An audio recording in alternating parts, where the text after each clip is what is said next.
السلام عليكم، اخباركم ايه يا وحوش؟ عاملين ايه يا رايقين؟ يا رب تكونوا بخير دايما. ان شاء الله هنكمل على الفيديوهات اللي فاتت ونبدا مع بعض النهارده في حاجه جديده في منهج اولى ثانوي. يلا نشوف. اول حاجه هنبدا بيها النهارده هي الضمائر الشخصيه. احنا المره اللي فاتت اخذنا طبعا جزء من الضمائر الشخصيه اللي هم 3. كان ich du sie. ich اللي هي انا، du اللي هي انت، وزي اللي هي حضرتك او حضراتكم. ودول الثلاث ضمائر اللي احنا اخذناهم المره اللي فاتت. يلا نشوف بقى ايه الجديد معانا النهارده. ادي ايش اللي هي انا، ده اللي اخدناها المره اللي فاتت. دو انت، وزي اللي هي حضرتك وحضراتكم. معانا بقى باقي الضمائر كلهم، ودول اللي هيستمروا معانا لاخر السنه باذن الله. طيب معانا ايه؟ اول ضمير معانا جديد النهارده هو ايه. هو ايه. زي اللي هي اللي هي المؤنث. هو للمذكر، زي للمؤنث، هي للمؤنث. زي ايه زي. عندنا في ضمير ثالث اسمه اس، ده المحايد. اس ده للمحايد. يعني ايه الكلام ده؟ يعني الضمير ده بنستخدمه او بنعوض عن اي كلمه اداتها دس. احنا زي ما اتعودنا اخذنا ادوات التعريف، كان في جزء منهم داس اللي هي الكلمات اللي اداتها داس. اوكي، فازاي نعوض عن الاداه دي، او هنعوض عنها بانهي ضمير؟ بضمير اس. فكده اللي هي الكلمات اللي هي اداتها مثلا دير او المذكر بنعوض عنها باير. طيب المؤنث اللي هي دي بنعوض عنها بزي. اللي اداته داس بقى بنعوض عنه باس. اس ضمير اللي هو المحايد. طيب ده اللي هو المفرد. يبقى كده الجزء بتاع المفرد، الضمائر المفرده ich du er sie es. ich انا، du انت، er هو، sie هي، es محايد. يبقى الضمائر المفرد ده المفرد، اكتبها هنا اهو. وهنا معانا الضمائر بتاعه الجمع. معانا اول حاجه فيا اللي هي نحن. فيا اللي هي نحن، اللي هي الجمع بتاعت ايه؟ عايز انا واقف، انت واقف، انت واحد صاحبك مثلا او 2 صحابك وعايز تقول احنا، هتقول فيا اللي هي نحن. ايه اللي هي انتم. انتم اللي هي الجمع بتاع دو. انت بتكلم واحد بس بتقول له دو انت، او بتكلم مجموعه فبتقول لهم انتم اللي هي ايه. طيب زي اللي هي هم زي اللي هو ضمير الغائب للجمع. عايز بتتكلم بقى عن مجموعه ومش موجودين معاك فبتقول زي هم. هنا بقول ايه اللي هو، او زي اللي هي، او اس اللي هو المحايد. كل ده ضمائر اللي المفرد. هنا زي بتاعت الجمع، زي جمع الغائب، زي هم. وعندنا طبعا اللي احنا متعودين عليها الصيغه الرسميه اللي هي بتاع حضرتك او حضراتكم، اللي هي زي اللي بتتكتب كبيره. ده الفرق الوحيد اللي بينهم، اللي بتتكتب كبيره. طيب نقول تاني. ich انا، du انت، er هو، sie هي، es محايد، wir نحن، ihr انتم، sie هم، وزي حضرتك او حضراتكم للصيغه الرسميه. يلا نكمل. طيب معانا الضمائر بقى كلهم. عايزين نشوف بقى تصريف الافعال. نهايه الفعل مع كل ضمير هتبقى ازاي؟ ده اللي احنا هنبدا فيه دلوقتي. دي فيرب كونجاتيون ان بريزنس في الزمن المضارع، والبرسونال برونومن هنا، ومعانا دي اندونجن النهايات هنا. زي ما احنا اتعودنا ايش بتبقى معاها ايه في اخر الفعل، بتاخد ايه. ايش معاها ايه. طب دو معاها استي. اير واس وزي الثلاثه دول بياخدوا نفس النهايه تي، بياخدوا نفس النهايه اللي هي تي. ار اس زي بياخدوا النهايه اللي هي تي. فيا نحن بناخد الاي ان. فيا اللي هي نحن بتبقى اي ان في اخر الفعل. وايه انتم، اللي هي انتم بتبقى تي برضو في نهايه الفعل. وزي اللي هي هم للجمع الغائب، وزي اللي هي حضرتك وحضراتكم بتاخد اي ان. طيب دي كده ده الجدول اللي بنحاول مثلا نحفظه زي ما هو كده. الضمير بياخد انهي نهايه، وبعد كده نخش بقى على افعال علشان نتدرب بقى بشكل احسن. تدريب عملي بقى. احنا عارفين خلاص، عرفنا ايه هي الضمائر وعرفنا النهايات بتاعه الافعال مع كل ضمير.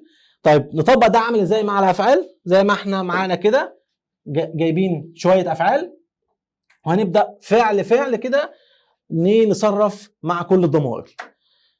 اول فعل معانا كومن. كومن اللي هو ياتي. كومن اللي هو ياتي. كومن ياتي. اول حاجه ايش. ايش قلنا بتاخد ايه؟ ايش بتاخد النهايه ايه. ايش كوما.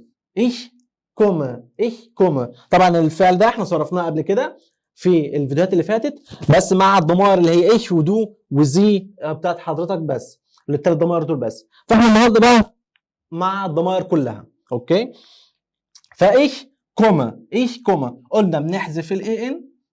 بنحذف الاي ان وبيفضل معانا اصل الفعل، تمام، اللي هو كوم في الحاله دي هي. وبعد كده بنضيف النهايه بتاعه كل ضمير اللي احنا اخذناها في الجدول اللي فات. طيب ايش كوما. ايش كوما. ايش كوما بتاخد الايه. دو كومست استي.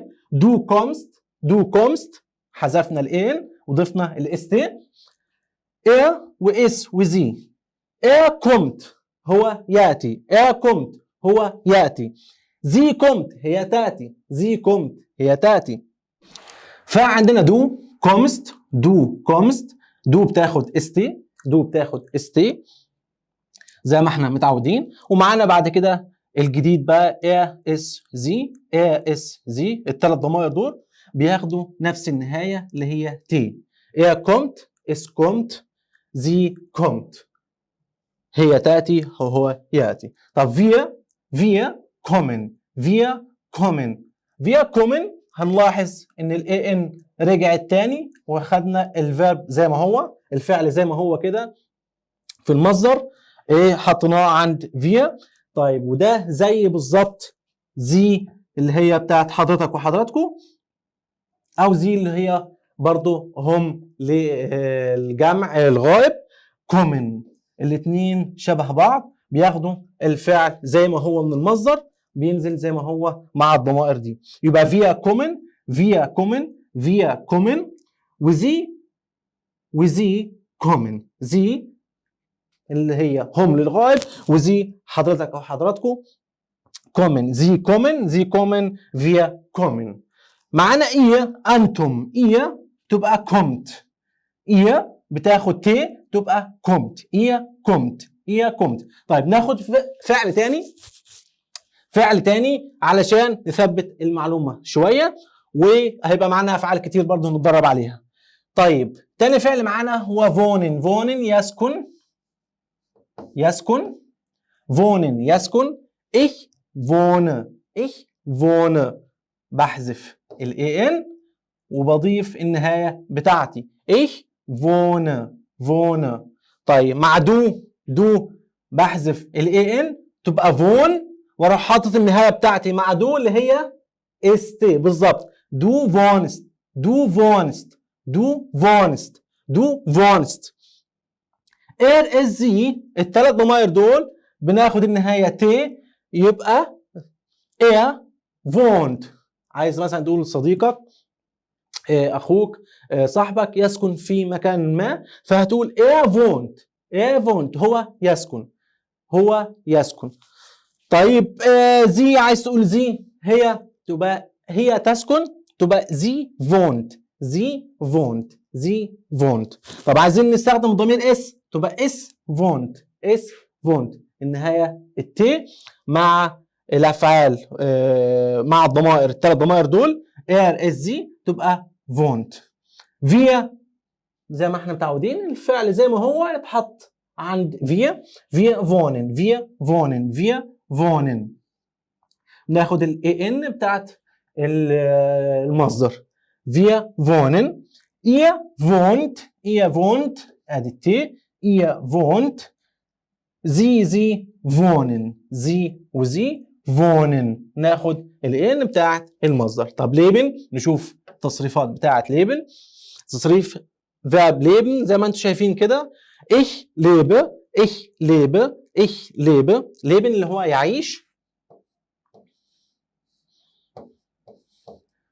leben اللي هو verb يعيش. leben ich lebe عايز اقول انا مثلا انا عايش في المكان الفلاني. ich lebe in ich lebe ich lebe انا اعيش ich lebe. du lebst du lebst انت تعيش du lebst انت تعيش du lebst du lebst. er او es او sie lebt er او es او sie lebt lebt. wir leben احنا بنعيش في المكان الفلاني. wir leben نحن نعيش. wir leben wir leben. ihr lebt انتم ihr lebt انتم ihr lebt انتم. sie او sie leben sie هم للجمع الغائب او sie اللي هي حضرتك حضراتكم leben leben leben. بناخد الاي ان بتاعت المصدر. معانا verb spielen spielen اللي هو يلعب. spielen يلعب spielen يلعب. ich spiele ich spiele ich spiele. du spielst du spielst du spielst.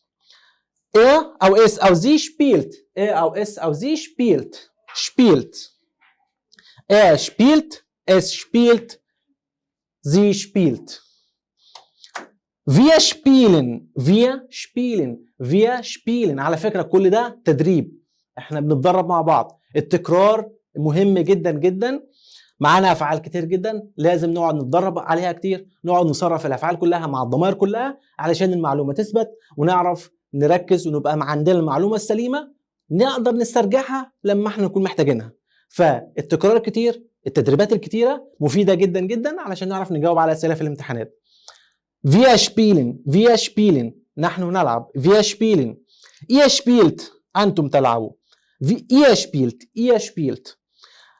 sie spielen هم يلعبوا. sie spielen أو حضراتكم تلعبوا. sie spielen. lernen يتعلم lernen يتعلم. lernen يتعلم. ich lerne أنا أتعلم. ich lerne Deutsch على سبيل المثال أنا بتعلم الألماني. ich lerne Deutsch ich lerne. du lernst. er lernt es lernt sie lernt. lernen wir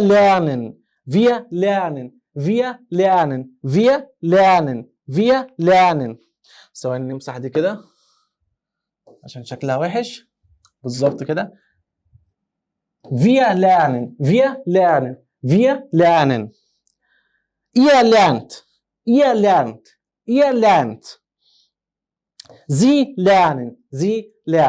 sie lernen. وبكده نكون اتدربنا على تصريف الافعال. شكل الافعال بيكون ازاي مع كل الضمائر. وده هيخلينا نخش على الübungen اللي هي التدريبات. زي ما قلنا احنا لازم نحل اسئله كتير جدا علشان نتعود على المعلومه اللي احنا بناخدها او اي حاجه سواء جزء من قاعده او كلمات او حاجه في الالتاك سيتواسيون مثلا لازم نتدرب عليها بشكل يومي. طيب الübungen التدريبات اللي معانا النهارده يلا نبدا واحده واحده. رقم 1 بيقول ايه؟ wie نقط ist bist sind seid dein Name. wie فهنا قلنا dein Name مش ihr Name يعني الصيغه الغير رسميه. dein Name يعني الصيغه الغير رسميه. احنا بنتكلم كده في حاله المفرد اللي احنا زي ما اتعودنا احنا عندنا صيغتين wie ist dein Name و wie ist ihr Name. اوكي wie ist dein Name و wie ist ihr Name. يلا نشوف الübungen. معانا الübungen هنبدا باول سؤال ونشوف معانا ايه. اول سؤال هنا بيقول wie نقط dein Name والاجابه هنا هاني. واحد بيسال اكيد عن الاسم زي ما انتم لاحظتوا والاجابه هاني. طيب انا هجاوب على ده ازاي؟ اشوف انا فاكر اصلا الاسم ده احنا اخدناه مع بعض. السؤال عن الاسم عندنا صيغتين wie ist dein Name و wie ist ihr Name زي ما هي محفوظه كده. فبكل بساطه wie هاخد ist wie ist dein Name wie ist dein Name. هي السؤال كده ما كانش فيه اي تغيير، فمحفوظه كده عارفين احنا الفيرب اللي معانا ايه، الفعل اللي احنا بنستخدمه في السؤال ده ايه، وتكوين السؤال ده ايه، وبكل بساطه هعرف اجاوب صح. رقم 2 في نقط ihr Name، في نقط ihr Name، نفس الفكره. انا دلوقتي بسأل عن الاسم، السؤال عن الاسم بناخد في ist ihr Name، في ist ihr Name.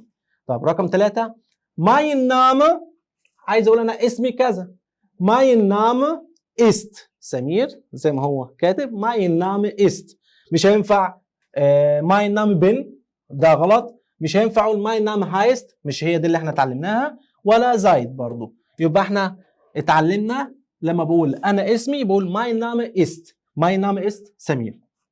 رقم 4 wie alt nur du، wie alt nur du، الاجابه 15. واحد بيسال عن ايه الالت، الالت اللي هو ايه السن العمر، فاحنا عارفين في الت ودو، الضمير دو، يبقى الفعل هيتصرف مع دو. احنا اخذنا في الت زنزي وفي الت بس دو، صح كده؟ فدي الاجابه في الت ومع دو تصريف الفعل زين بيست، يبقى في الت بس دو، في الت بس دو. طيب رقم 5 في الت نقط زي، قلنا اول ما نشوف زي بنشوف اول حاجه مكتوبه جروس ولا كلاين، يعني كبيره ولا صغيره، دي هتفرق جدا. هنا مكتوبه جروس، ومش في اول الكلمه، ده في نص، مش في اول الجمله، ده في نص الجمله، في نص الجمله ومكتوبه جروس، يعني حضرتك او حضراتكم. يعني كده احنا بنتكلم في ايه؟ في الصيغه الرسميه في الت بيست ولا زايد ولا است ولا زند، زند في الت زين زي، في الت زين زي. طيب رقم 6 ich نقط 16 Jahre alt، ich نقط 16 Jahre alt. واحد بيقول انا عمري كذا، انا عمري 16 سنه. زي ما اتعودنا بنشوف الاول الاجابات اللي عندي واعمل اسلوب الاستبعاد، اشوف الحاجه اللي ما تنفعش ايه واشطبها علشان اركز في الحل اللي ممكن يبقى مناسب. فايش زند 16 Jahre alt، ich بتاخد زند مثلا، لا غلط. ich bin 16 Jahre alt ممكن. ich ist 16 Jahre alt لا. زايد لا، يبقى هي ich bin هي الحل الوحيد اللي كان مناسب، هي الوحيده اللي موجوده صح، فيبقى ich bin.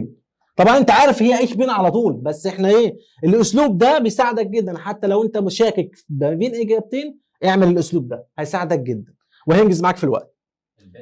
زي ما اتعودنا بقى نتدرب كتير ونحل الاسئله دي معاكم، بقى باقي الاسئله تحلوها مع نفسكم، طبعا موجود في المذكره، وعلشان تدربوا اكتر على القاعده اللي احنا اتكلمنا عنها.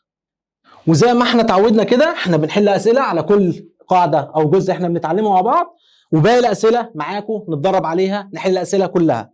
يلا بينا نكمل نشوف معانا ايه النهارده. هناخد حاجه اسمها التاجسيتواسيون، التاجسيتواسيون مواقف يوميه. طب هنتعلم ايه في الالتاجسيتواسيون؟ فراغ ناخ، هنتعلم السؤال عن اول حاجه النامه الاسم، احنا الاسم طبعا اخدناه قبل كده اللي هو wie heißen Sie، wie heißt du، wie ist Ihr Name، wie ist dein Name، wer sind Sie، wer bist du. اوكي. الجديد بقى herkunft، herkunft اللي هو من اين تاتي، اللي هو المنشأ او الاصل herkunft. الفون اورت المسكن، هنتعلم السؤال عن المسكن الفون اورت. الهوبيز، هوبيز الهوايات. الشبراخه اللي هي اللغه. طب يلا بينا. اول حاجه الموطن دي herkunft، من اين تاتي بكل بساطه اللي هو من اين تاتي. فعندنا اول سؤال woher kommst du، woher kommen Sie، woher kommst du اللي هي الصيغه الغير رسميه، woher kommst du الصيغه الغير رسميه، woher kommen Sie اللي هي صيغه رسميه. زي ما احنا تعودنا استخدم زي اللي هي حضرتك او حضرتك او سيادتك اللي هي صيغه رسميه. woher kommst du woher kommen sie والاجابه واحده ich komme aus ich komme aus واقول البلد اللي انا جاي منها ich komme aus Ägypten في الحاله دي ich komme aus Ägypten اللي هو انا من مصر. او عندنا صيغه ثانيه اللي هي woher bist du woher bist du woher sind sie woher sind sie صيغه رسميه woher bist du صيغه غير رسميه والاجابه ich bin aus واقول البلد برضه ich bin aus Deutschland ich bin aus Deutschland ich bin aus Deutschland انا من المانيا. نخلي بالنا بقى من كام حاجه. معظم الدول مش بتستخدم ادوات، يعني انا مش بستخدمها باداه، يعني انا بقول ich komme aus Ägypten مفيش اداه قبلها ich komme aus Deutschland مفيش حاجه قبل Deutschland. في بعض الدول لازم نذكر ايه الاداه بتاعتها. فعندنا اول حاجه هنا دي اللي هي زي استغايش انجلاند اللي هي زي ما احنا قلنا زي ايجيبتن او دويتشلاند مفيش ادوات، دي القاعده اللي هي الكبيره. عندنا بقى شويه استثناءات زي aus dem Iran ich komme aus dem Iran. يعني انا عايز اقول او شفت الجمله بتاعه ich komme aus dem Iran اللي هو انا من ايران وهي كده الجمله صحيحه. aus dem هو مستخدم اداه التعريف، هو مستخدم الاداه قبل البلد aus dem Iran. طب ايه تاني زي ايران؟ العراق ich komme aus dem Irak ich komme aus dem Irak ich komme aus dem Libanon ich komme aus dem Libanon ich komme aus dem Jemen ich komme aus dem Jemen اليمن. طب معانا ايه تاني؟ معانا aus der Schweiz او aus der Türkei aus der بص هنا بقى كانت aus dem دي بقت aus der Schweiz aus der Türkei من تركيا. في aus den USA من الولايات المتحدة. دول اتحفظوا زي ما هم كده بحيث انا لما تقابلني في اي سؤال انا عارف شكلها، حافظ هي بتتقال ازاي بالاداه بتاعتها، شكل الاداه بتاعتها ازاي مع ich komme aus واحفظ dem Iran dem Irak dem Libanon der Schweiz der Türkei den USA. نخلي بالنا من الدول دي اللي ممكن يلعب عليها في الامتحان. فكان السؤال woher kommen Sie woher kommst du ich komme aus اقول اسم البلد او الدوله، او woher bist du woher sind Sie ich bin aus واقول اسم الدوله. طيب ده كان اول حاجه في الالتاجزاسيونن. تاني حاجه مكان السكن der Wohnort انت ساكن فين؟ فبسأل عنها ازاي ده بالالماني wo wohnst du صيغه الغير رسميه wo wohnen Sie الصيغه الرسميه اللي هي حضرتك او حضراتكم. wo wohnen Sie ich wohne in اقول البلد او المكان اللي انا ساكن فيه ich wohne in كايرو ich wohne in المنيا ich wohne in مطريه. يبقى ich wohne in واقول اسم المكان اللي انا ساكن فيه. wo lebst du او wo leben Sie انت بتعيش فين؟ leben زي ما اخذنا في تصريف الافعال verb leben اللي هو يعيش، انت عايش فين؟ برضو هي بتعبر عن مكان السكن او مكان المعيشه. ف wo lebst du انت عايش فين، او wo leben Sie حضرتك عايش فين. ich lebe in واقول المكان اللي انا عايش فيه ich lebe in دي الجمله ich lebe in مع verb wohnen ich wohne in. يبقى wo wohnst du ich wohne in wo lebst du ich lebe in والبلد بعد كده ich lebe in Berlin zum Beispiel على سبيل المثال. طيب معانا ايه كمان؟ دي هوبيز الهوايات. طب بسأل عنها ازاي؟ ده اول سؤال اللي هو was spielst du لو انا عايز اقول لحد انت بتلعب ايه was spielst du او was spielen Sie ich spiele ده الإجابة ich spiele Fußball zum Beispiel ich spiele Fußball ده على سبيل المثال بلعب كرة قدم. طب ايه السؤال الثاني؟ ده شكل السؤال الثاني was ist dein Hobby اللي هو ايه هوايتك. لو انا هسأل بشكل صريح كده هوايتك ايه؟ was ist dein Hobby mein Hobby ist Fußball spielen mein Hobby ist واروح قايل الهوايه او الحاجه اللي انا بعملها. على سبيل المثال فوسبال شبيلن، يلعب كره القدم. يبقى was spielst du او was spielen sie؟ ich spiele Fußball. ich spiele Fußball. was ist dein Hobby؟ mein Hobby ist، واقول الهوايه بتاعتي. mein Hobby ist lesen zum Beispiel هنا lesen القراءه. اوكي، ده كان مثال توضيحي. وبكده نكون عرفنا ازاي نسأل عن الهواية، او عايز اقول لحد انت بتلعب ايه. طب عندنا حاجة كمان اللي هي اخر حاجة في الجزئية دي، اللي هي دي شبراخة، اللي هي اللغة. انا بسأل حد عن اللغة مثلا اللي هو بيتكلمها وكده، بسأل ازاي؟ was sprichst du؟ was sprichst du؟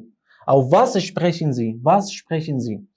الفيرب sprechen يتحدث، دي الصيغة الغير رسمية was sprichst du، طبعا التصريف مع ضمير دو زي ما احنا متعودين. وwas sprechen sie اللي هي الصيغة الرسمية اللي هي حضرتك وحضراتكم. was sprichst du was sprechen sie؟ الإجابة ich spreche Deutsch. ich spreche Deutsch und English. على سبيل المثال أنا أتحدث الألمانية والإنجليزية. ich spreche Deutsch und English. وده كان السؤال عن اللغة. يبقى تاني في الالتاجسيتواتسيونين بدأنا بهيركونفت الموطن اللي هي الفيرب كومن، woher kommen Sie من أين تأتي؟ ich komme aus Ägypten. woher bist du؟ woher sind Sie؟ ich bin aus Deutschland. وقلنا نخلي بالنا من الدول اللي هي بتستخدم أداة زي aus dem Iran، aus der Schweiz، aus den USA. دول اتحفظوا زي ما هم. بعد كده كان مكان السكن Wohnort، wo wohnen Sie؟ wo wohnst du؟ ich wohne in، واقول انا ساكن في المكان اللي انا ساكن فيه، يعني ich wohne in كايرو على سبيل المثال. wo leben Sie؟ wo lebst du؟ انت عايش فين؟ ich lebe in، واروح قايل المكان اللي انا عايش فيه. ich lebe in كايرو، ich lebe in برلين، ich lebe in ألكسندريا.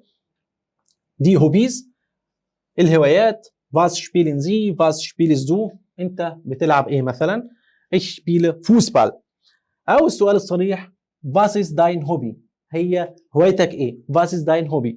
mein Hobby ist lesen. mein Hobby ist lesen.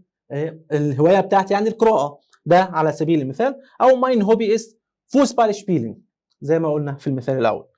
بعد كده دي Sprache اللي هي اللغة. was sprichst du؟ was sprechen Sie؟ انت اي لغة تتحدث يعني. ich spreche Deutsch und English. بتكلم ألماني وإنجليزي. هنا بقى ناخد بالنا من حاجة مهمة، وهو تصريف الفعل sprechen.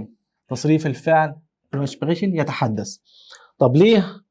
ايه اللي فيه verb sprechen؟ ده اللي هنتكلم فيه دلوقتي مع الضمائر البرسونال برونومن ich ودو وer es sie، الضمائر المفردة، ومعنا هنا الضمائر اللي هي الجمع.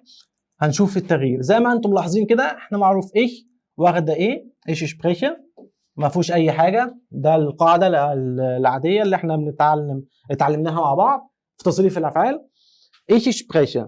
طب هنا ايه بقى المختلف مع دو؟ المختلف هنا مع ضمير دو، او الاختلاف لو تلاحظوا هنا في حرف اتغير في نص الفعل، في حرف اتغير في جذر الفعل. زي ما قلنا احنا بنحذف الاي ان بيفضل معانا جذر الفعل، وهو ده اللي بنضيف عليه النهايات مع كل ضمير. بيحصل بقى تغيير في جذر الفعل نفسه. حرف الاي ده زي ما انتم ملاحظين هنا هو ايش سبريشه مثلا، ايش سبريشه ما فيهوش اي تغيير، ضفنا بس النهايه. هنا بقى الاي بقت اي، دو سبريشت، دو سبريشت، دو سبريشت، يعني غيرنا الاي بقت اي وضفنا النهايه بتاعتنا بتاعت الفعل العاديه بتاعت الضمير اللي هو معانا اللي هو دو في الحاله دي. دو سبريشت، دو سبريشت. طب مع اير اس زي عذرا، اير اس زي هتبقى سبريشت، سبريشت، يبقى الاي بقت اي وضفنا النهايه بتاعت التصريف اللي احنا متعودين عليها مع الضمائر دي. يبقى دو سبريشت، er ist sie spricht. طب يلا نشوف بقى الجمع، هل حصل فيه تغيير ولا لا؟ معانا فيا سبريخن، اخذنا الاي ان بتاعت المصدر، الفيرب رجع زي ما هو كانه في المصدر. ايه سبريخت، الفيرب ما حصلوش اي تغيير، الاي زي ما هي، واخذنا النهايه بتاعت ايه اللي هي التي، يبقى ايه سبريخت. وزي هم الجمع الغائب، وزي اللي هي حضراتكم سبريخن، برضو اخذنا الاي ان بتاعت المصدر، ما فيش اي تغيير، يبقى التغيير معانا في دو وايه اس زي اللي هم الضمائر المفرده. دو سبريخت، اس زي سبريخت. نخلي بالنا من حاجه زي كده، نحفظ الافعال اللي هي بيحصل فيها تغيير زي كده، نحفظها زي ما هي علشان بيتلعب عليها في الامتحان. احنا طبعا لا حافظين وشطار وبنحل التدريب على طول، اول باول طبعا مش هيبقى معانا مشكله في المواضيع دي. نكمل بقى نشوف ايه معانا النهارده. احنا كنا لسه بنقول ايه؟ تدريب، اسئله، ما جبتش حاجه من عندي، انا مش ساحر على فكره، فدي اسئله اهي. übungen، مثال، هناخد مثال. احنا طبعا خدنا تصريف الافعال، تصريفات الافعال كتير جدا ومع الضمائر كلها. فاول مثال ich نقط in Ägypten، ومعانا فيرب اللي هو leben. leben تصريفه مع ich هيكون شكله ايه؟ عندنا ich leben، هل احنا بنقول ich leben بنضيف الاي ان مع الفيرب مع ich؟ لا. ich lebt، هل بنضيف التي مع ضمير ich؟ برضو لا. ليبن لا. ich lebe هي الإجابة الصح. ich lebe هي الإجابة الصح. سامعك اللي بتقول ما هي واضحة زي الشمس يا هيب، وأنا عارف بس في ناس مش واضحة بالنسبة لها، فهنخلي بالنا لازم نحل أسئلة كتير جدا علشان تثبت. يبقى ich lebe in Ägypten، ich lebe in Ägypten. التكرار يعلم الشطار. التكرار يعلم ايه؟ يعلم الشطار. رقم 2 معانا تيمو. تيمو نقط in Deutschland، وفيرب ليبن برضو. تيمو اللي هو ده اسم واحد، اسم شخص تيمو، وجاب لنا تصريف الافعال باقي الجمله. دلوقتي انا عايز اعرف اجابه السؤال ده ايه، انهي اجابه صح. اول ما قال لك تيمو واسم وكمل باقي الجمله، تيمو اعوض عنه بضمير على طول. تيمو ده اسم واحد، يعني اعوض عنه بايه؟ بالضمير اللي هو ايه، اللي هو. فتصريف الافعال مع اير هيكون ازاي؟ ايه لبست، هل احنا بنقولنا ايه معاها لبست استي في اخر الفعل؟ لا. ايه ليب، ايه ليبه، لا. ايه ليبت دي الاجابه الصح. وليبن طبعا ما تنفعش، ان هي ايه بتاخد تي. ايه ليبت، ايه ليبت ان دوتشلاند. تيمو ليبت ان دوتشلاند، يبقى تيمو ليبت ان دوتشلاند. عايز اقول ساره مثلا، ساره ليبت ان دوتشلاند اللي هي اسم مفرد، فبنعوض عنه بالضمائر، عندنا ايه اس زي. طيب رقم 3 ich نقط ان عمرانيه. ich هتبقى على طول فون، هي اول اجابه معانا صح. فونت ما تنفعش لان هي نهايتها تي، ومع ich بناخد الاي. فون لا، فونست لا. دي بقى امثله على تدريبات على القواعد اللي احنا اخذناها. معانا بقى اسئله كتير جدا على القاعده دي نتدرب عليها ونحلها كلها، ان هو ده اللي هيجي منه في الامتحانات اكيد. يلا بينا نكمل. حاجه مهمه جدا النهارده ناخدها مع بعض، شويه كده افعال بيجوا مع حروف جر، هم بيجوا بالشكل ده فبيتحفظوا بالشكل ده. امثله: Verben mit Präpositionen، Verben mit Präpositionen، افعال مع حروف جر. kommen aus ياتي من. ich komme aus، انا بقولها دايما ich komme aus، ich komme aus. دايما حرف الجر aus مع verb kommen ياتي من. لما انا عايز اقول ياتي من هقول kommen aus، واصرفه يعني طبعا ich komme aus zum Beispiel على سبيل المثال ich komme aus. leben in يعيش فيه، leben in verb leben على طول in. leben in يعيش فيه. المكان بقى leben in يعيش في مكان. طب leben by ليبن نفس الفعل اهو، الفيرب ليبن معاها باي، حرف الجر باي. يعيش عند شخص، يعيش عند شخص، يبقى ليبن ان يعيش في مكان. لو عايز اقول ich lebe in مطريه zum Beispiel، غير انا اقول انا عايش مع حد، يبقى leben bei ich lebe bei، ich lebe bei واقول اسم الشخص. wohnen in، wohnen in يسكن في، wohnen in يسكن في، نفس الفكره بتاعت leben هي wohnen in يسكن في واسم المكان اللي انا ساكن فيه. انما wohnen bei او mit، wohnen bei يعني ساكن مع حد او عند حد. ich wohne bei او ich wohne mit اللي هي يسكن مثلا ضيف عند شخص او مع اهله zum Beispiel. يبقى عندنا wohnen bei او wohnen mit. ich wohne bei واقول مثلا اسم صديق هو مستضيفنا عنده مثلا في الفتره دي، او ich wohne mit واقول المكان اللي انا ساكن فيه او الشخص اللي انا ساكن فيه. ich wohne mit الشخص اللي انا ساكن معاه. ich wohne mit. ich wohne in المكان اللي انا ساكن فيه. ich wohne bei او ich wohne mit عند فلان، انا ساكن مع الشخص الفلاني. liegen in verb liegen in تقع فيه، liegen in تقع فيه، وده الفعل اللي هنستخدمه لما انا بقول مثلا هي مدينة برلين مثلا تقع فين من ألمانيا، فهنقول بقى جنوب غرب شرق الكلام ده كله. liegen in تقع فيه، liegen in. fliegen nach، fliegen nach، fliegen nach، fliegen nach، fliegen اللي هو يطير، fliegen nach يسافر جوا إلى، يسافر إلى. fliegen nach يسافر إلى، ويسافر إيه؟ جوا بالطيارة يعني. يبقى fliegen nach. يبقى دي أفعال نحفظها زي ما هي كده بتيجي بالشكل ده. kommen aus يأتي من، لازم هتعرف الفعل معاه حرف جر معين بمعنى إيه. يبقى kommen aus يأتي من، على طول عارف kommen aus بالمعنى ده هستخدمها في السياق ده. kommen aus leben in يعيش فيه، leben bei يعيش عند شخص، wohnen in يسكن فيه، wohnen bei أو mit اللي هي يسكن ضيف عند شخص أو مع أهله، liegen in تقع فيه اللي هي المدينة مثلا تقع فين من الدولة، fliegen nach يسافر جوا إلى، يسافر إلى وجوا مش أي سفر، جوا. نكمل. عندنا wähle die richtige Antwort aus. أسئلة على الجزئية اللي احنا لسه واخدينها. مثال بيتا كومت، احنا قلنا فيرب كومن ونقط دويتشلاند واسم دولة، يبقى بيتا كومت وعندنا ان واوس وباي وميت. ايه الحرف الجر اللي ينفع؟ زي ما اتعلمنا كومن مع اوس على طول، ان هو هنا اصلا واحد بيقول بيتا كومت اوس دويتشلاند، عايز اقول ان بيتا من المانيا، فمش هتنفع ان ولا باي ولا ميت، فبيتا كومت اوس دويتشلاند. معاكم باقي الاسئله تحلوها في البيت على الجزئيه اللي احنا اخذناها دي. طيب معانا ايه جديد تاني النهارده؟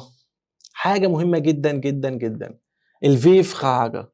الفي فراجه اللي هي فراجه مديم، هنا في حرف ناقص سوري، فراجه مديم فراجه فورت اللي هو السؤال بأداة الاستفهام. طب تعالى كده نعرف مع بعض يعني ايه هي أدوات الاستفهام اللي معانا مثلا او المفروض نتعلمها. معانا هنا جدول صغير جدا، الفراجه فورت، ادي أدوات الاستفهام او كلمات الاستفهام، وهنا ده يعني امتى نستخدمها او المعنى بس بالألماني، وده معناها بالعربي. أول أداة معانا اللي هي في اللي هي كيف أو ما، كيف أو ما. في هنا عندنا مثال في هايست ادفاس اودا يمن، هو يعني الشخص ده أو الشيء ده ماذا يدعى، تمام. ففي كيف أو ما. احنا هنمر سريعا على معنى او الكلمات اللي معانا، الادوات الاستفهام اللي معانا ومعناها، وغير كده لسه في معانا امثله وتدريبات. ففير من، فير من، فير من، عايز اسال سؤال عايز اقول من بستخدم فير من. wer ist die Person oder das Ding؟ هو الشخص أو الشيء ده. woher عذرا woher woher من أين؟ woher من أين؟ زي ما أخذنا woher kommen Sie من أين تأتي؟ woher من أين؟ wo أين؟ wo أين؟ wo أين؟ wo wohnen Sie؟ أنت حضرتك ساكن فين؟ wo أين؟ was ماذا؟ was ماذا؟ was ماذا؟ بتلعب ايه؟ بتعمل ايه؟ بنستخدم ماذا اللي هي was. ماذا اللي هي was. طب نكمل كده نشوف البايشبيله. عندنا هنا بايشبيله اول اللي هي امثله، يعني اول مثال wie heißt du؟ wie heißt du؟ ich heiße Maria. ده مثال wie heißt du؟ ich heiße Maria. فاول حاجه نركز فيها بعد ما عرفنا ادوات الاستفهام او كلمات الاستفهام اللي معانا، تكوين الجمله بقى، تكوين السؤال الشكل ده من الاسئله بيبقى عامل ازاي. اول حاجه Frage Wort اللي هي اداه الاستفهام رقم واحد. رقم واحد اداه الاستفهام. رقم اتنين الفعل، الفيرب بيبقى دايما رقم اتنين، دايما رقم اتنين الا في حالات هنتعرف عليها مع بعض.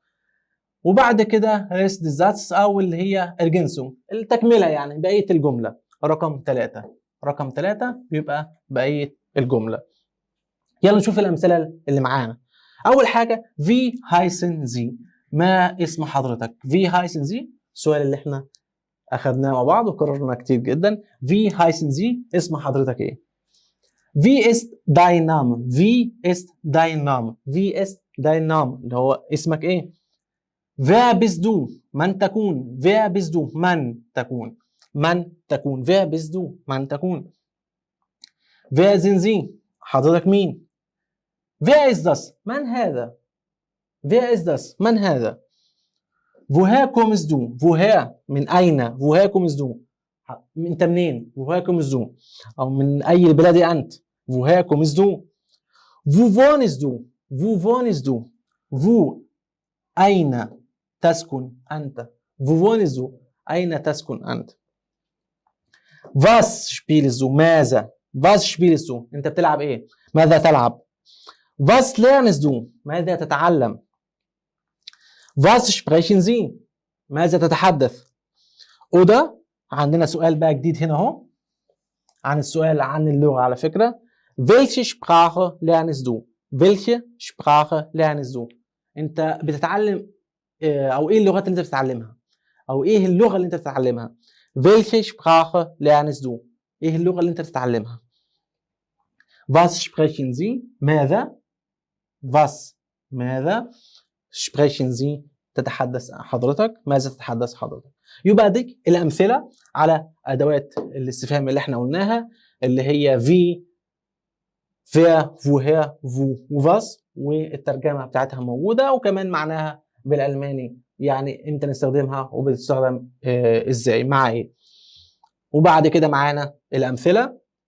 تكوين السؤال الفي فراج بيتكون ازاي؟ قلنا رقم واحد فراج فورت، رقم اثنين الفيرب، رقم ثلاثة ريست زاتس او تكمله الجمله ريجنسوم بقيه الجمله.